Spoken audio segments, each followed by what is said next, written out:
Although their society suppresses creativity and values conformity, Meeks and Pitts are still able to stand out despite being shy characters in the beginning. But through Keating's teachings in the Dead Poets Society, they become romanticists and solidify their values of friendship and freedom. We chose the prompt 1966, and it read, "Frequently in novels, an important character violates the laws, the conventions, the rules of conduct of a society. In presenting such characters and actions, the author's purpose may be to arouse our sympathy for the character who is violating the rules of society. Write a well-organized essay illustrating how a character is used by the author to achieve this purpose." And we chose to show this through a trial where Meeks and Pitts are being criticized about their actions with the Dead Poets Society and a radio that they made.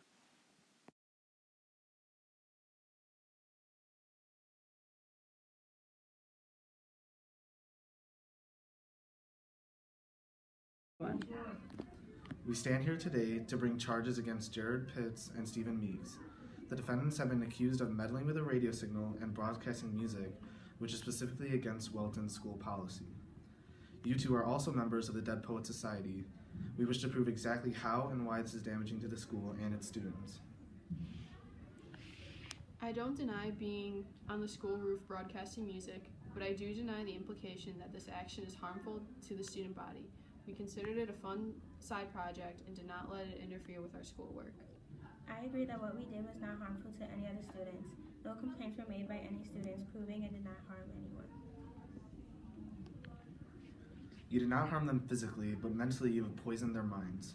The 4 pillars of the school are tradition, honor, discipline, and excellence. There's no honor or excellence in questioning authority and the world around you. There's no discipline in dancing like nobody's watching on the roof.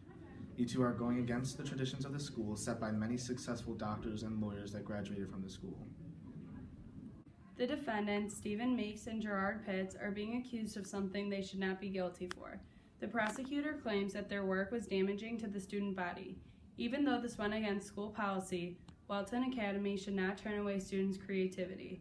With the rigid curriculum at Welton Academy, the defendants use their free time to discover, not harming or involving any other students in the process. I'd like to further prove my point by asking the defendants question at this time.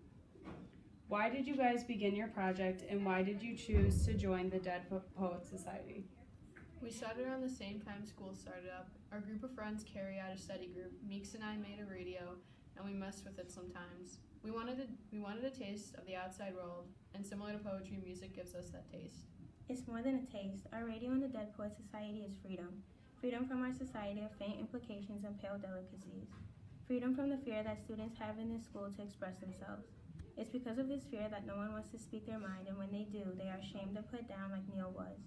The students are afraid to do what they want since they will be criticized and punished by authority.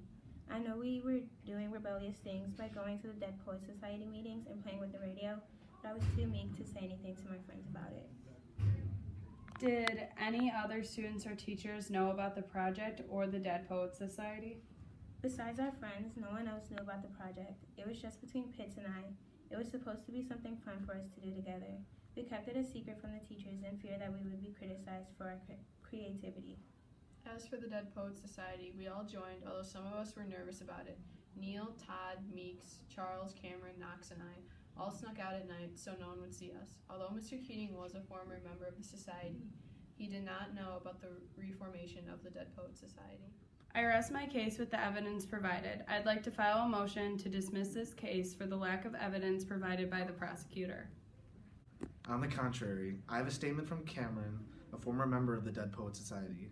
Cameron claims that Mr. Keating was the mastermind behind the Dead Poets Society and your rebellious actions. Cameron said that Mr. Keating encouraged this club by poisoning your minds with his absurd teaching methods. According to Cameron, he had you rip pages out of your textbook, walk around randomly in a courtyard, and write your own poems. We also have a poem recited in class by Todd Anderson. Can you read that poem for everyone, Mr. Pitts? It reads, "I close my eyes and this image floats beside me, the sweet-toothed madman with a stare that pounds my brains. His hands reach out and choke me, and all the time he's mumbling truth like a blanket that always leaves your feet cold. You push it, stretch it, it will never be enough. Kick it, beat it, it will never cover any of us. From the moment we enter crying to the moment we leave dying, it will just cover our face as you wail and cry and scream." What do you guys think about that poem? Want to know how I interpreted it? I think this madman represents Keating, and the choking and staring is him intimidating the students and forcing them to do something they are not comfortable with doing. The mumbling that the madman Keating is doing is poetry. The poetry is then compared to a blanket that can't cover every angle no matter how good it is.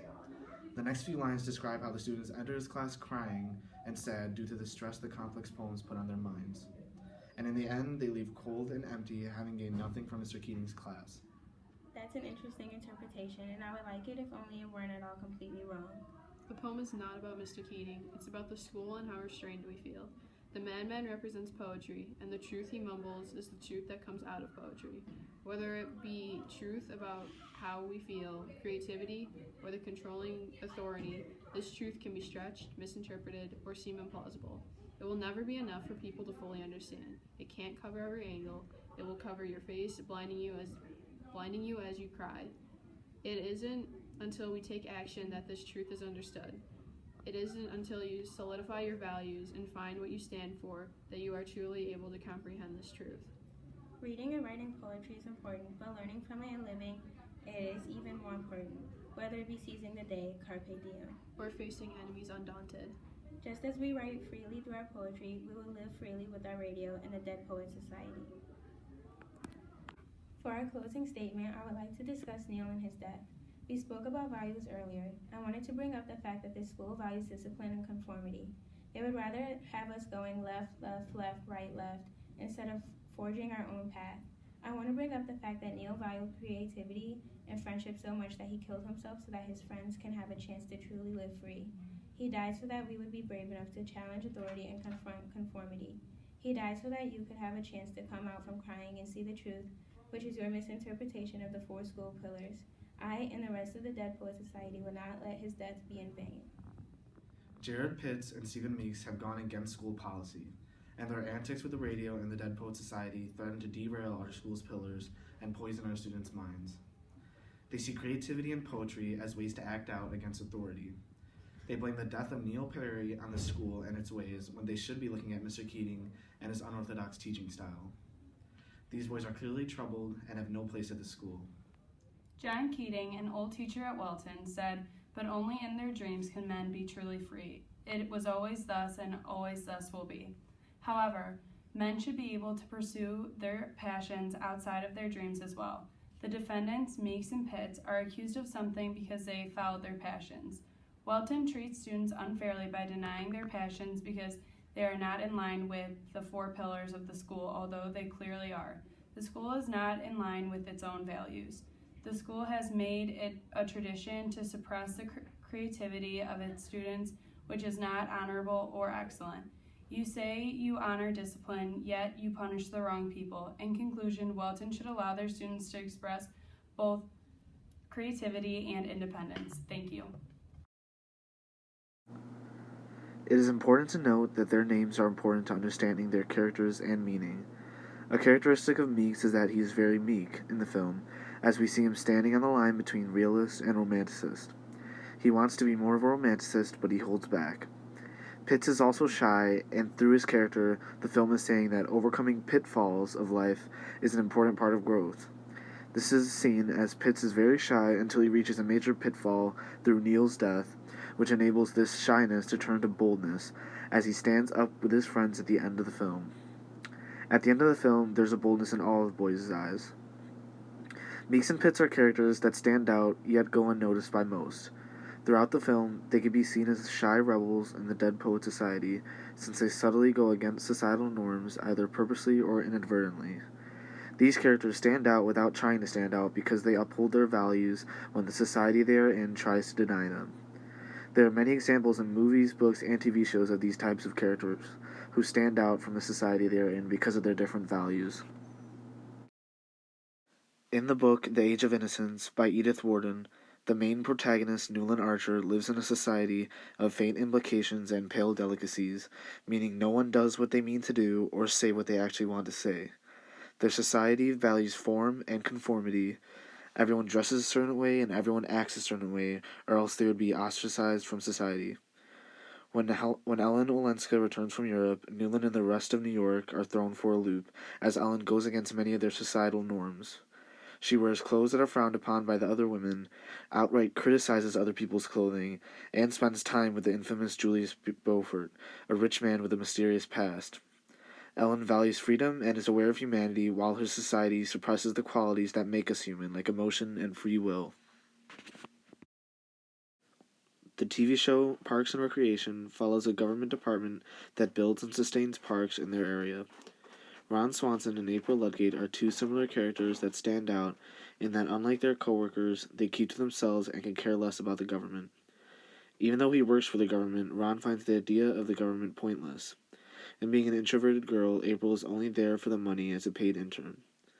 While their coworkers work hard by talking with citizens about complaints or suggestions about their parks, Ron and April do whatever they can to avoid meetings with people until they absolutely have to go to them. Another example is Sheldon Cooper from The Big Bang Theory.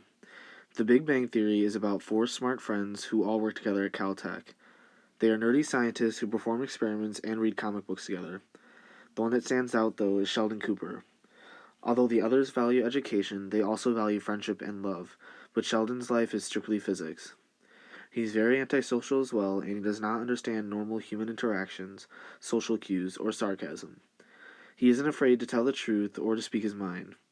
While his friends and everyone around him see him as weird, he thinks he is more evolved than everyone else. He has a lasting impression on everyone he meets due to his obscure behavior.